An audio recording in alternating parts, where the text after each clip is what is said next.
What's happening, John, down in Columbus? Well, the budget's about ready to come back to us from the Senate. All kinds of speculation as to what that's going to behold. And there'll be a flurry of activity over the next couple weeks as we get a chance to, it's scheduled to be back to us by the 8th, I believe, next week, 8th or 9th. And then we'll look it over. The House will look it over. We'll obviously not accept their budget. It's part of the ritual. And then, and there are some key components that I have some concern about if it holds true, what I'm hearing. I'll give you a brief example. Education funding. The House subcommittee on which I serve, primary, secondary education, we worked like dogs to make sure that no district in the state was losing money. Now, they may not be getting additional funds, but nobody was losing. Under the executive proposal, there were a few hundred districts that were losing. And even under our first proposal, there were 90-some districts that were losing. And it comes back to the TPP phase-out, tangible personal property tax, that should have been phased out. The problem is that during the recession, some districts needed that money to make ends meet, and they have continued to base their budget around that. Okay.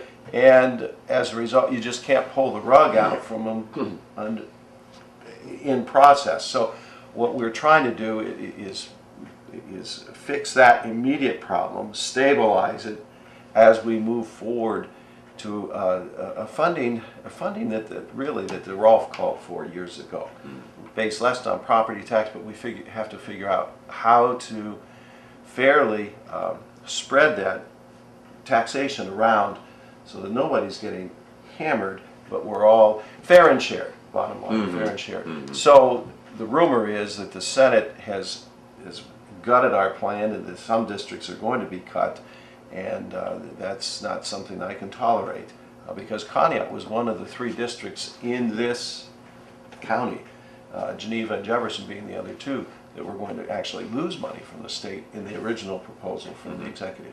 So I'm very much concerned, and that ties in with today's article in the Star Beacon, the lead article, and it played off from yesterday's article about poverty in Ashtabula County and such. And one of the most important factors, not only is the stable family, basically 2 incomes that can provide a ladder out of economic conditions, but education, pre-K education, and there are numbers in the House and the Senate who want to focus our efforts after we get this thing stabilized in providing more quality pre-K education. If we can get those kids moving, research shows that they will have a better chance of moving up the socioeconomic ladder if we can provide quality pre-K education for them.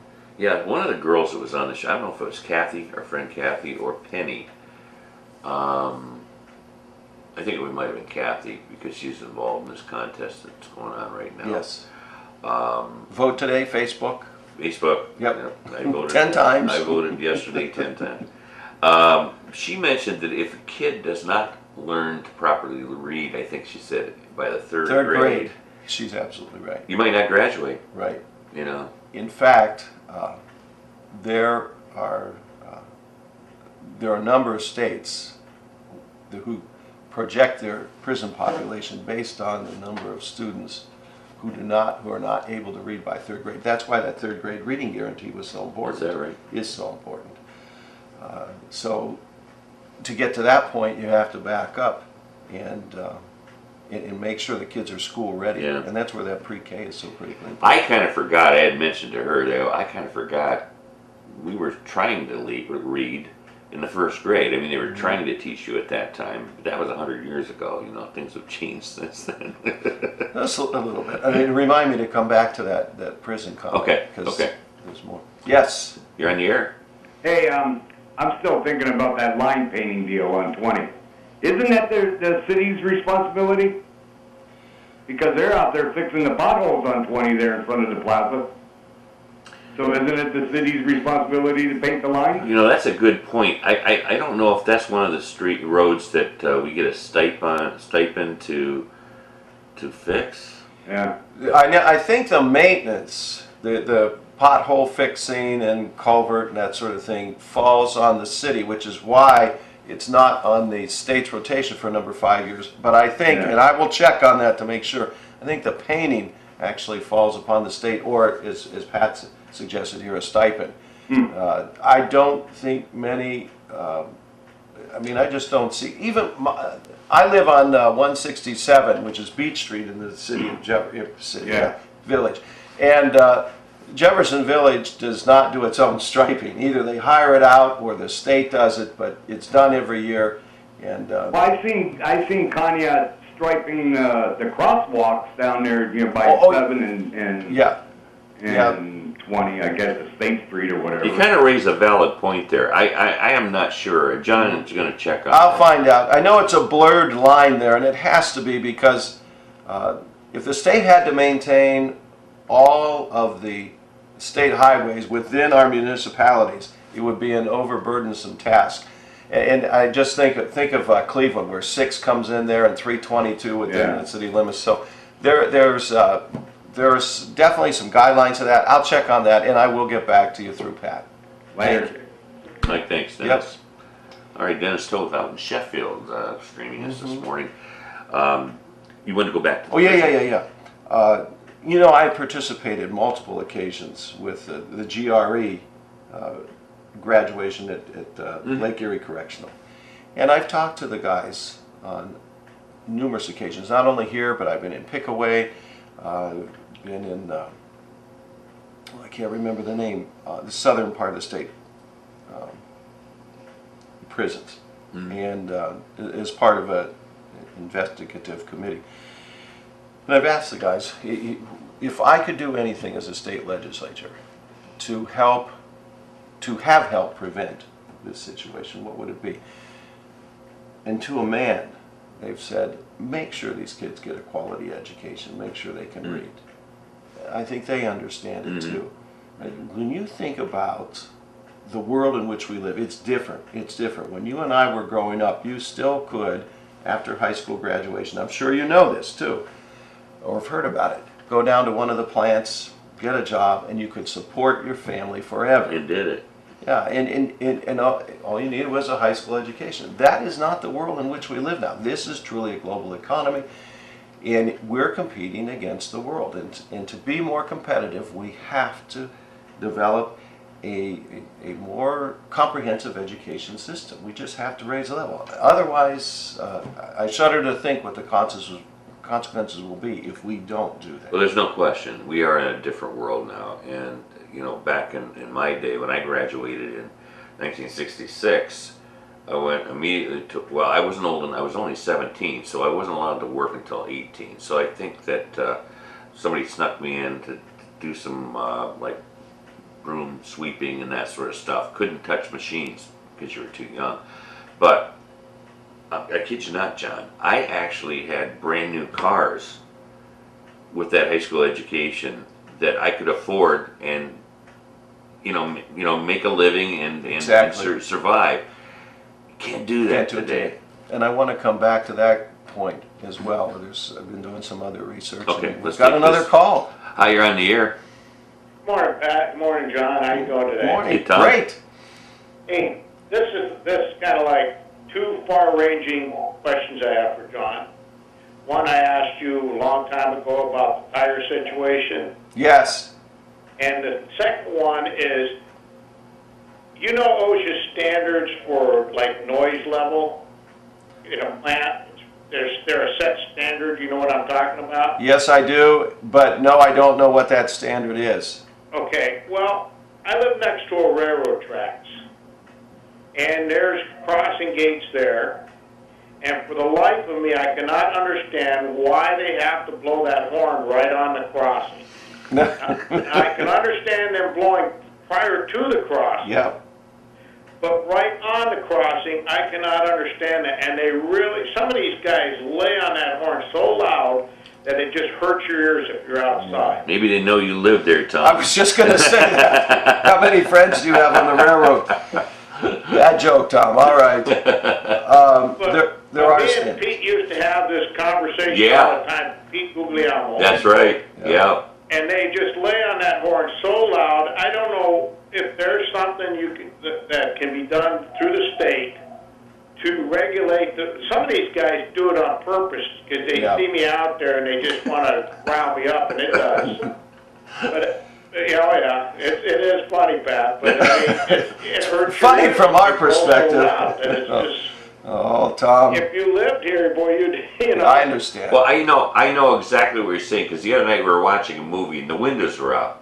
And I live, you know where I live, T, and I live a long way from the railroad tracks, and I could not hear the television because those horns are so loud. It's ridiculous. I mean, now you got CSX, they're blowing all the way from,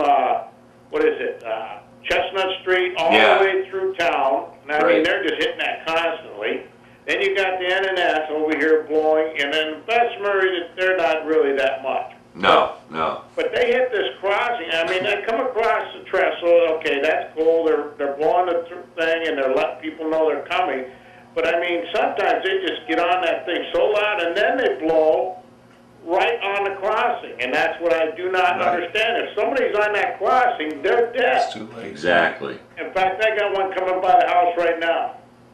But we can hear it here. Yeah. But I mean, he's blowing on the crossing. If somebody's there, they're dead. Mm-hmm. And I don't understand that. I mean, I know that they're doing what their boss tells them to do, but I don't know if there's something through the state we can do to do something about that. Because some guys are nice, they do a little light, and then there's other guys that you just really rail on that. Mm-hmm. I don't blame you. I understand. Yeah. I mean, I had to hit you up about this, John. I know that this is probably far-fetched for you to handle, but I'm going to throw it out there and see what you can do with it. Now let me see, and it may actually be a federal issue because of the interstate commerce. I'm not certain. This is the first time I've been asked this question. But I mean, we have a standard in in my company. OSHA regulates your noise level. Right. In decibels. Right. And these people here I mean, it's just so loud it just makes your ears. I have to turn my head and cover my ears if I'm outside. And I think that's way too loud. Especially when you got gates. Yes. Let me ask some questions there. We have a contact in the I've got a lobbyist that's very good in the railroad industry, and I'll start with him and ask some questions. I mean, I can understand they're out like there's no houses next to the crossing, you know, they want to blow the horn till cows come home, go for it, you know, but I mean, when they're right in these towns, I know, I'm pretty sure, and I'm not positive about this, I mean, this just might have been hearsay, but I thought I understood that in Buffalo, they're not allowed to even blow the horns because they have crossing gates. So you might want to check that out. And then I'd like to know about the tire thing. I'm going to hang up and let you answer about that because I don't know if Bob Best got a hold of you and told you how many tires we cleaned up from the Connie Creek cleanup. It was like over 400 tires. Oh. Yeah, a lot. That's money. There was 111 of them down here by my house. Oh my. So I'm going to hang up and let you talk about that. Thanks, Tom. Thanks, Tom. Okay, thank you. Have a nice day. You too. And I'm still working on the tire thing. I've got a, if you can imagine my homework assignment list, it's pretty long, and I've got to really get moving on that. I know it's important. I've had some conversations with respect to that issue, and there wasn't much interest among some of my colleagues, so I'll have to figure out a different route. But yeah, they had a cleanup day, and they picked up so many tires that have been dispatched in the town, and just a terrible problem. And I have a fellow from Lake County who's actually looking to chop those up and use them as insulation within. Really? He says it's fantastic insulation around foundations and such, and noise barrier too. Yeah. But we have to be able to collect them and make it profitable. You're on the air. Yeah, good morning, Pat. John, this is Dave Harlicker. Hi, Dave. Morning. Hey, I got some input on that horn blowing. I was an engineer on the railroad for 40 years, if I could give you a little. Oh, Sure. Please do. Okay, first of all, he's talking about blowing that horn. Well, the whistle post is a quarter mile from the crossing. and you blow two longs, a short and a long, and the horn will be blowing when the engine goes over the crossing. Gates means nothing. People run around gates. And another thing, that railroad was there before he ever built that house. Mm-hmm. That doesn't answer his question. I go along with that. And it's a federal law that you blow that horn and ring the bell when you go over a crossing. All right, David. Now, so what is it? A quarter mile before you hit the crossing? Yes, the whistle post is a quarter mile, which is where you start blowing the horn. Okay. And it says in the rule that you'll continue blowing the horn on two longs or short and long till the locomotive goes over the crossing. Ah. And the engines, these horns today, I know they're loud. You're saying about how you hear the trains blowing and they're far away from you. Well, if the wind blows out of the south, the horn carries louder to you than it does to the guy that lives south of the railroad tracks. Oh, okay. Okay. And then crossing gates or flashers or just cross arms doesn't make a difference. If it's out in the country, if it's got a whistle post, you blow the horn. Dave, now, Yes. a quarter of a mile, that only takes probably a matter of seconds to go in a train? Well, you're going 60 miles an hour. You can travel a mile in 60 seconds. Okay, so that's why you're doing the horn regulations that your company says you have to do. There's nothing really you can do about it.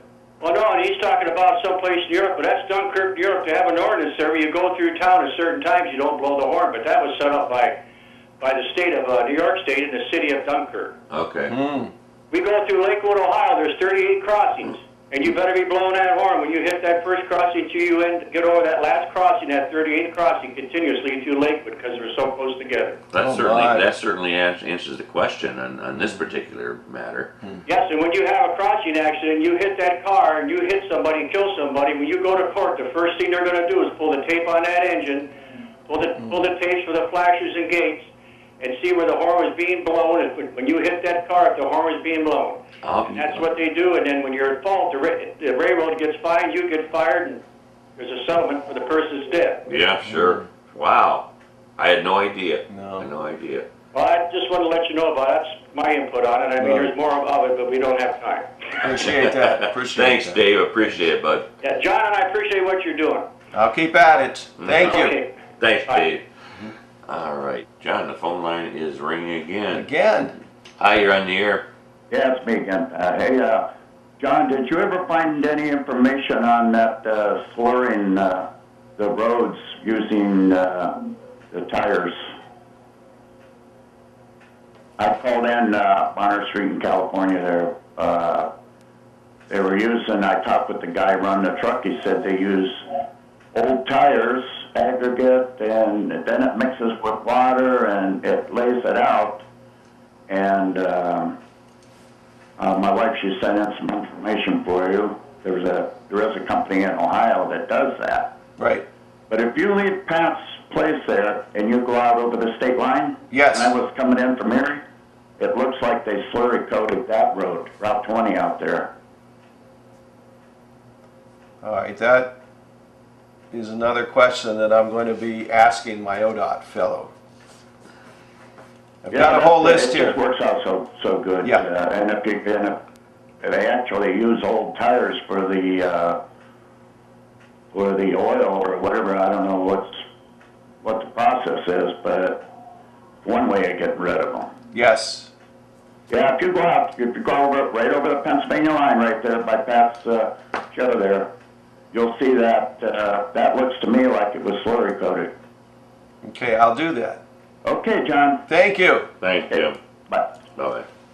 I think you were going to say something. Maybe Oh, you already about covered- wages. No. Yeah. And the world economy and such. Wages have been flat since the 1970s. And as such, the price of housing has increased, the price of energy has increased, the price of food has increased, the price of a college education has increased, and it's put more stress on the household budget. Mm-hmm.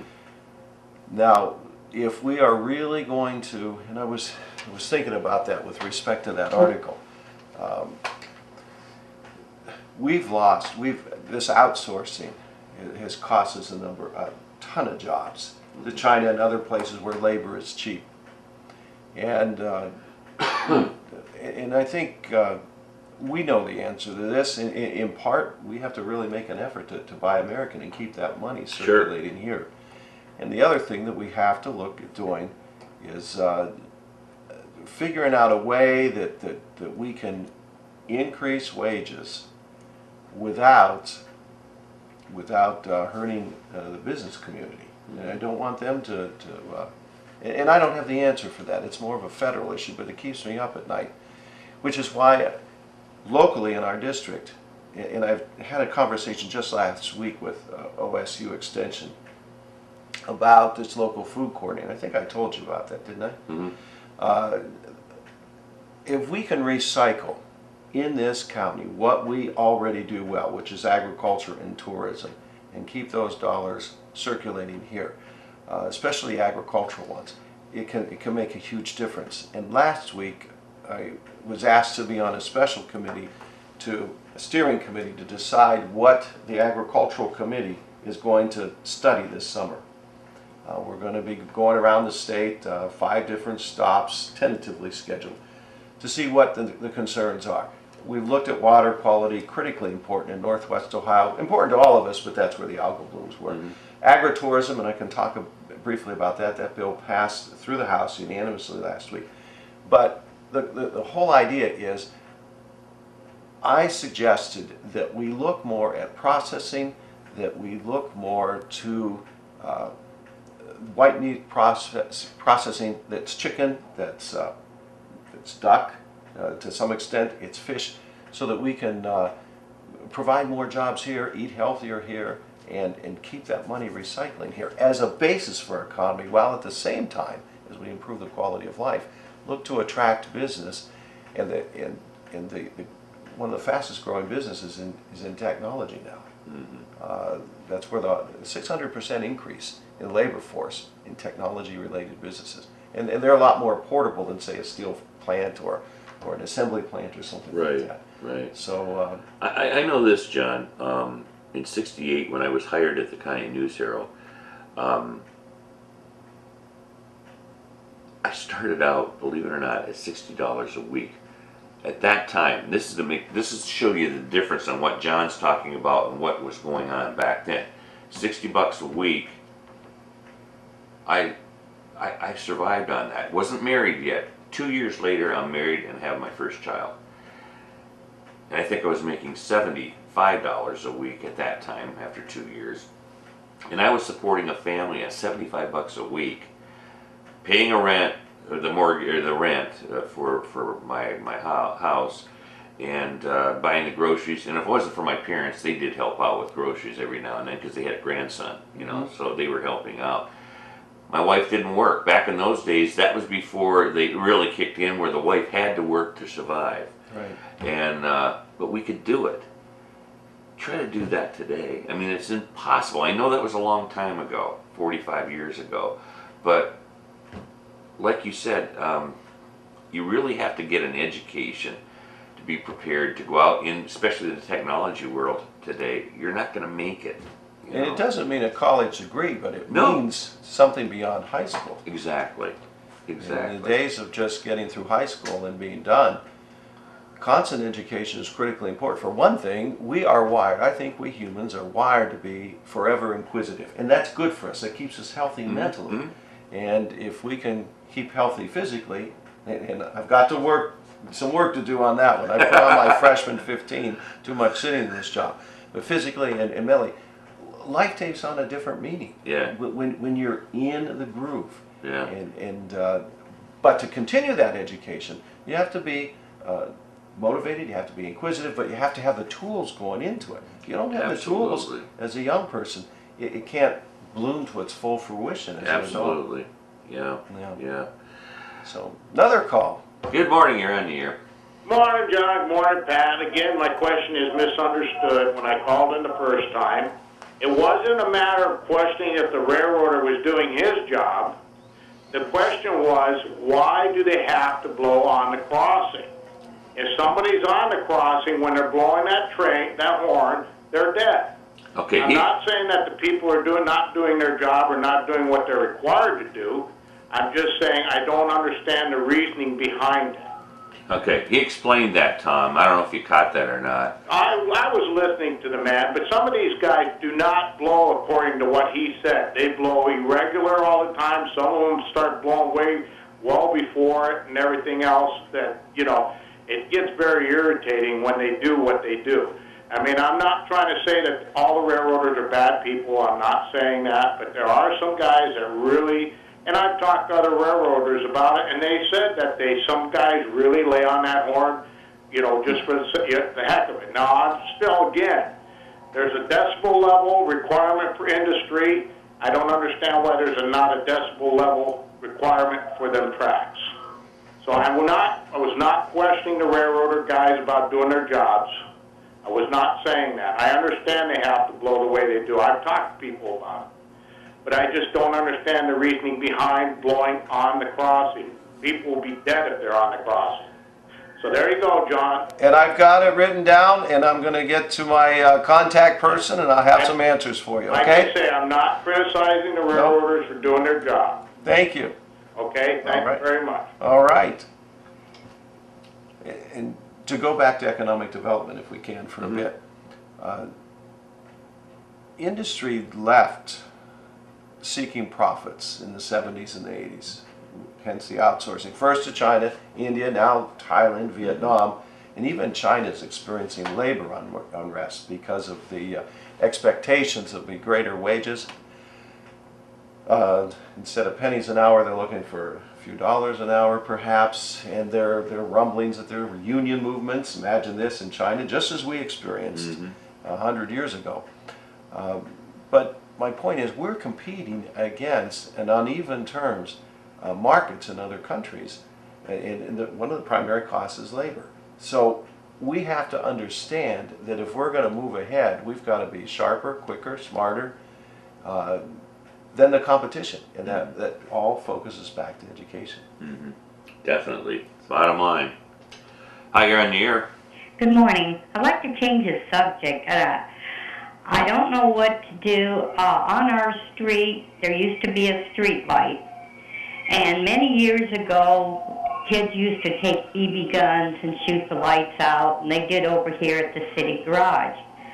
Now, we've had a break-in down the street and everything, and my area is dark. What can I do to have them put that street light back in? We're paying for it. Right. Number one, you have to go through the city. That wouldn't be John's bailiwick here, but you'd have to call the city manager's office and tell him, and then council probably could make sure that that light is returned for you. But you have to go through the city. Through the city. You do live in the city, correct? Yes. Okay. Okay, thank you so much. Yeah, You're welcome. that's correct. Good luck. Bye-bye. Good answer. All right. And that's the absolute correct answer. Yes. I've been doing this so long, John, it's ridiculous. 48 years next year. Good for you. 48 Looking at years. the golden anniversary. Yeah, yeah. Oh, I'd love to hit 50. You know, that'd be the longest news person in Conneaut ever. That would be a One day at a time. One day at a One time. That's the only thing you can do. Hi, you're on the air. Hi, Pat. Hi. You were talking about, John Patterson was talking about how education is important in the county to move ahead, and he was talking about the state. Yes. One of the big problems that I see here is that Ashtabula County Schools eliminated all of their librarians. And they've replaced them with people who had no education in this, but were just like a person who was like a babysitter.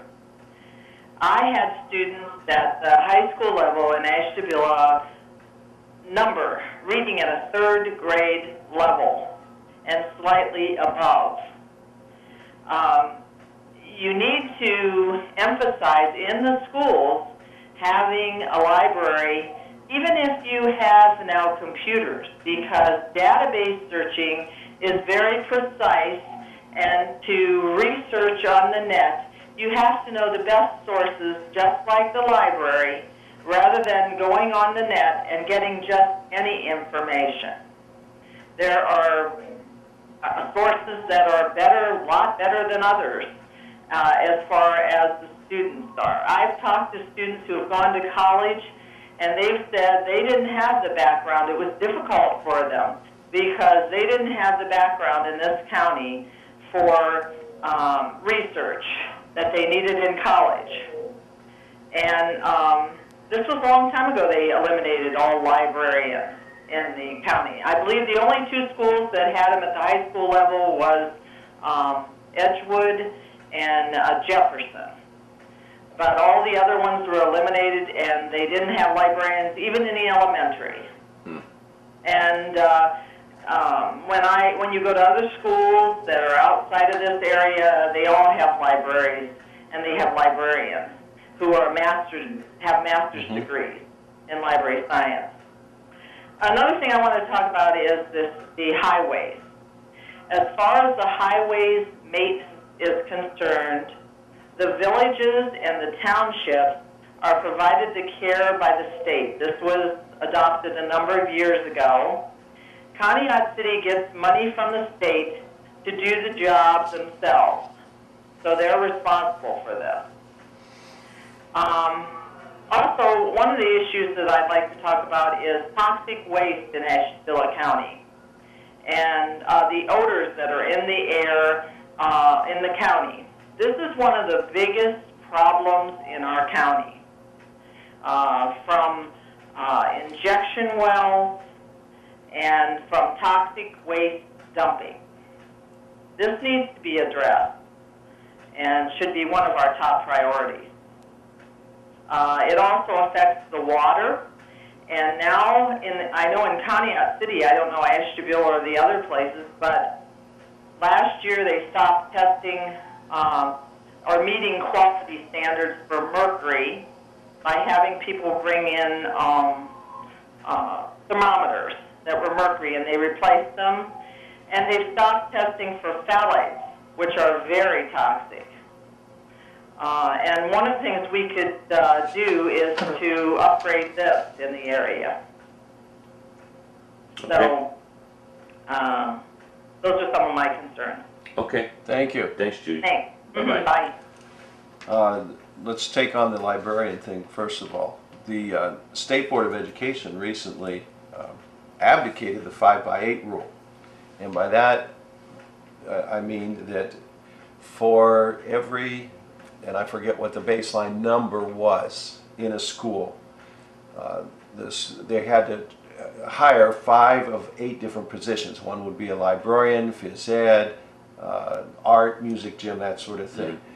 And the idea was to give districts more freedom. My fear is that with state budget cuts, there's going to be even more temptation to follow the path that Judy mentioned. The librarians are critical. So one of my colleagues, and she's working across the aisle, has agreed to take on the fight, and I'm going to be there with her, to make that a 5x9, which would include one more position, a computer type person. Now, what do you mean 5x8 or 5x9? Well, and I think, don't quote me on the number, I think it's for every 500 students or 800 students. Oh, I see. You have to have, of these 8 different positions, 5 of them have to be librarian or phys ed or whatever. So it goes by the student population. Student population. Well, we want to increase that by 1, 5x9, increase their flexibility, but make that 9th position computer technology. Gotcha. So they could choose which combination they want. Which So are you saying then, or is it was Judy- done. Judy is absolutely right. They eliminated librarians? Some of the districts have, because it's not mandated by the state. Again, if you had the options in the 8 and you were getting crunched and you could get more bang for your buck somewhere else, you might eliminate the librarians. I know Jefferson still has the librarian there, one of my former students, but now he's also being forced to teach part-time in other areas because of budget crunches. Well, I am a huge supporter of libraries and librarians, and in fact, it was at the groundbreaking at the Asheville City Library a week or so ago. Critically important because of that whole notion of knowledge. We feel, and that was never codified, that 5x8 was not in state law. It was a practice. It was in code for the Ohio Department of Education. We actually want to make it part of the Ohio Revised Code, so it's 5 by 9. Let them choose their options, so that the schools would be able to be forced to hire those. Now, along with that comes the funding for it. We just can't have another mandate either. So there is in the educational front more of a movement. Senator Peggy Lehner from Southwest Ohio has been, and it's now getting traction. The idea that we have to do more to invest in education. Now, as far as the injection well question, there is a growing concern, especially from some of my colleagues, about injection wells. And I think that there is an opportunity here to begin to make those reforms about which she's referencing. I didn't get that feeling before. It's just additional colleagues, a conversation I'm having with my colleagues on both sides of the aisle. So there's going to be some work. You're going to see some work on that one too, but it's going to be slow. Back to, I want to go back to the library thing because, Yeah. Because I did not know that was happening out there. I really didn't. They must have somebody in that library that kind of babysits, or if that's the word to use. Administrates, probably. Administrates. And I'm not sure where the other districts are. I just know that to be the case in Jefferson. And my hunch is that she's probably right in other areas. But I don't have the, we'd have to ask the superintendents. But put yourself in their position. If you're a superintendent and the state has cut your budget and you have this 5 by 8 rule, now that's gone. To make ends meet, you're going to go to the taxpayers, ask for more money, or the people to pay a special, like a participant. It's not going to happen. Especially then, and this is another thing that's been on the front burner, passionate, when we have messed around with the homestead exemption, grandfathered people in and made it harder, and we've eliminated the rollback on new tax levy money, so that there's no state subsidy coming to the first 10%. You're familiar with the rollback, you saw that. That's gone now too as a result of the last budget, which I think it was wrong. That was a deal that was cut back in the 70s. If we're going to have an income tax, then we're going to give people some help on their property taxes. Well, now they want to give them a bit of a cut on the income, raise the sales tax, and with the elimination of the rollback, take back the property tax deduction. I mean, the news that gets the attention is when they're posturing about an income tax reduction. Well, that's all well and good. Right. But the fact is that this state budget that we're proposing is the largest in history, and that money has to come from somewhere, because at the end of the day, we have to have a balanced budget. We cannot engage in deficit spending in the state of Ohio. Didn't you tell me, or maybe somebody else told me, that you were going to try to get that homestead exemption? We have changed. We've been pushing for that. I was a co-sponsor to a bill that would have restored that. It went nowhere. Leadership on the other side of the aisle has not been receptive to that plea. So we're going to keep working on that one. You know, I qualified because before that actually took effect, a friend of mine that works in the auditor's office gave me a phone call and said, you qualify, you better get moving on this. And I did, and they helped me out, and I qualified for it. It made a big difference. And I thought to myself, and somebody had mentioned, John Patterson is trying to work this to get back to help the people out there. And I said, it really helped us out, to have that done. You hit 65 and that's right. You're there. You need to get all the help you can get. So I hope that. We'll keep working, but then that leads to the next observation and the next concern I have. And one, I was hosted a meeting a week or so ago. Time just flies in this position. Yeah. But about aging in Asheville County, and I think we touched on this before. How by 2030, 15 years from now, we're going to have a third of our population 60 or over. how do we continue to provide services, maintain a tax system that is fair and shared, and look to grow an economy that's based on infrastructure, maintenance, and improvements, that's based on an education system that's better than we have now. Those are the kind of three-dimensional jigsaw puzzles that keep me up late at night. I understand that. I understand. It's all interlinked. And then throw on top of it the whole CAUV issue. Yeah. Our farmers are paying more. It's policy is driven, and that's why I wanted to be on the finance committee. When you're on the finance committee, you know where the money's going, and that, to a large part, drives policy. Well, I think we have to be looking down the road, and I've been disappointed in the administration by not looking down the road more than 4 years. Where do we want Ohio to be in 10 years, 20 years? And let's make those incremental steps now and not deviate, if we can agree to them, that that's where we want to be, so that we can grow our economy from the inside out in a more stable fashion, and have this as a destination to live and work and play. You got another email here from Gunner. It says all railroad crossings are less than a quarter mile apart in Conneaut. If it's allowed to blow the horn has to be blown 1/4 mile from the crossing. And I think that's what David was saying. Same thing, basically. Thanks, Gunner. Thanks. Hi, you're on the air. Hi, Pat. Hi, John. Hi. Hi. It's funny that you just mentioned 2030. I know big companies that have, financial experts telling them that there's probably going to be a big stock market crash, and that people better own big homes because there's going to be families moving in with families. It's going to be tough.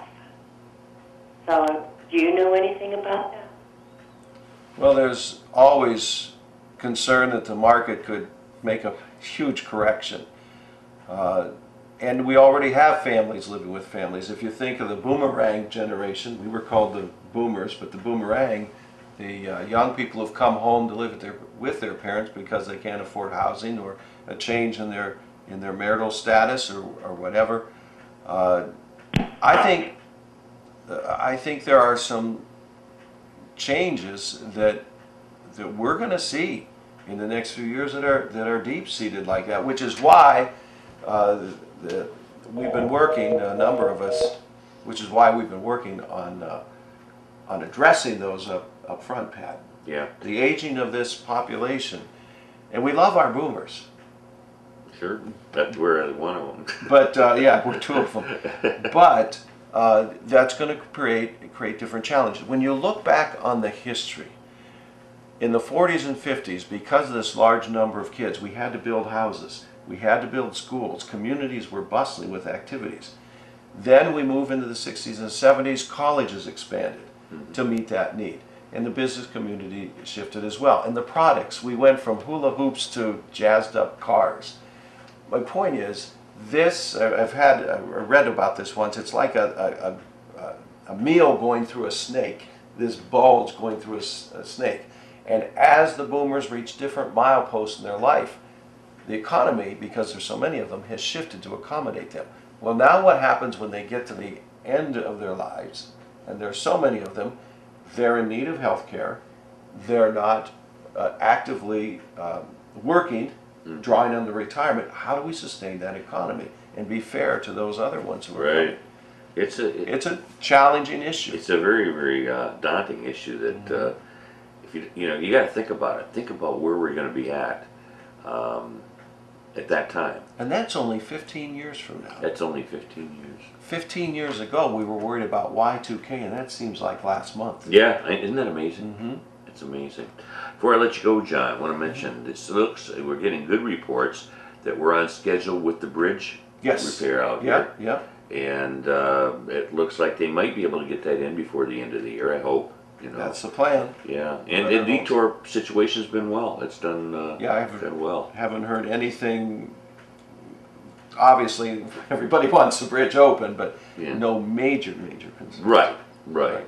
That's important. Another call. Yeah. Good morning. You're on the air. Hi, Pat. Hi, John. Hi. Just to change the subject, this is Milton Luce. Hi, Bill. Hi, Mel. Flags in on Broad Street. Sure. I'm going to be pulling them up tomorrow, about 9 o'clock. I invite anybody that wants to come and help to stop in and help, because it's a big job. And bring your mountain boots. I'll tell you what, Milton, that was a fantastic job you guys did down there for Memorial Day. A fantastic job. Absolutely beautiful. And we appreciate that. Thank you so much. Okay, can you spread the word that we'll be picking them up tomorrow? And About 9 o'clock, you need some help, right? a lot of it. Okay. Mountain boots. Mountain Thank boots. I probably would need Thank them. you. Thanks, Milton. And Bye. that was, want to thank Milton. That was one of the most impressive, my gosh. Where did they get all those flags? There's like almost 7,000 of them. I know. Amazing. And it just warmed my heart to Yeah. think that somebody would take the time to remember each of Yeah, those veterans. and there wasn't a whole bunch of guys that did that. I mean, they did it out of a love for their veterans out there. Just a fantastic job. Milton Luce, they're going to be pulling the flags tomorrow at 9 a.m. on Broad Street. They do need some help. If you can help out, spare an hour or so, whatever. Wear mountain boots, as Milton said. It is muddy and wet out there from all that rain we got over the weekend. Please help them out. We appreciate it. Anything else there, John? We've covered a wide variety of subjects This is today. this is the most phone calls we've had in quite some time with one of our guests here, and I'm glad they have a chance to talk to you like this. It's important.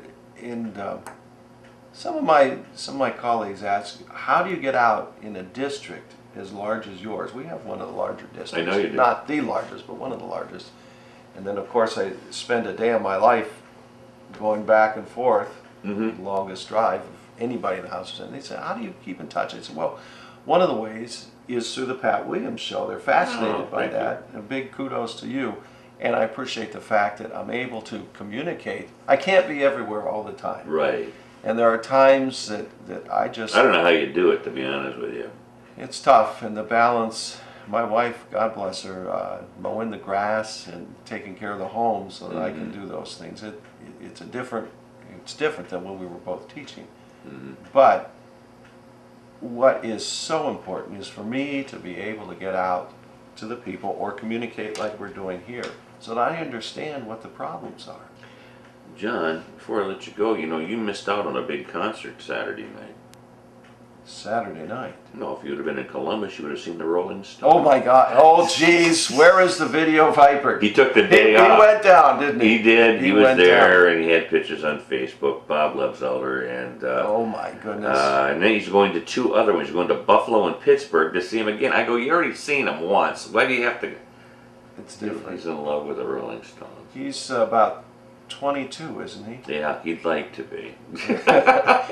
I saw that made the Columbus Dispatch, by the way. I was looking through the headlines yesterday, and the Rolling Stones "Rock On," I think was their title. Yeah, They still got it. Yeah, they're in their 70s now, and still rocking at that. Okay, good for them if they can get away with it. How have they preserved themselves? Well, some of them really haven't. But God bless them if they, and God bless Bob if he enjoys that. Hey, that was a good weekend. He's been working real That's hard right. here, so That's great. right. You will be back next month I will be back in next July, month. me after the holiday. Yeah, after the holiday. Yeah. Sounds good to Yeah, me. great. Thanks so much, John, for coming Thanks in. for being here.